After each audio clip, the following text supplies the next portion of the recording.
ജനപ്രിയ പ്രഖ്യാപനങ്ങളില്ലാതെ മൂന്നാം മോദി സർക്കാരിന്റെ ആദ്യ ബജറ്റ്. കാർഷിക വ്യാവസായിക മേഖലകൾക്ക് ഊന്നൽ, കേരളത്തിന് സമ്പൂർണ്ണ അവഗണന. ബജറ്റിൽ ഒരിടത്തും കേരളം എന്ന വാക്കില്ല.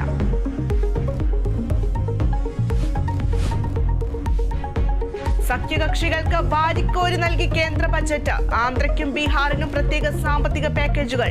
വികസനോന്മുഖ ബജറ്റ് എന്ന JR പത്മകുമാർ. രാജ്യത്തിന്റെ ബജറ്റ് അല്ലെന്ന് ജോൺ ബ്രിട്ടാസ് MP. മണ്ണിടിച്ചിലിൽ കാണാതായ അർജുനായി പുഴയിൽ തിരച്ചിൽ. ഗംഗാവാലി പുഴയിലെ മൺകൂനയിൽ പരിശോധനയ്ക്ക് ബോറിംഗ് യന്ത്രം. തെരച്ചിൽ കര നാവികസേനയുടെ നേതൃത്വത്തിൽ. വിഷയം ഗൗരവതരമെന്ന് കർണാടക ഹൈക്കോടതി. കേന്ദ്ര കർണാടക സർക്കാരുകളോട് റിപ്പോർട്ട് തേടി. ബാറുടമകൾ പണം പിരിച്ചത് മദ്യനയമാറ്റത്തിനല്ലെന്ന് ക്രൈംബ്രാഞ്ചിന്റെ കണ്ടെത്തൽ. കോഴ നൽകാൻ പണം പിരിച്ചതിന് മൊഴിയോ തെളിവോ ഇല്ല. പിരിവെടുത്തത് കെട്ടിടം വാങ്ങാനെന്നും അന്വേഷണ സംഘം.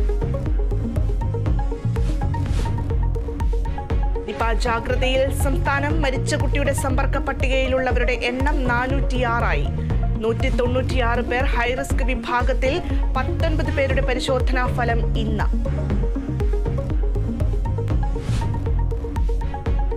ഏഷ്യ കപ്പ് വനിതാ ക്രിക്കറ്റിൽ തുടർച്ചയായ 3ാം ജയം തേടി ഇന്ത്യ.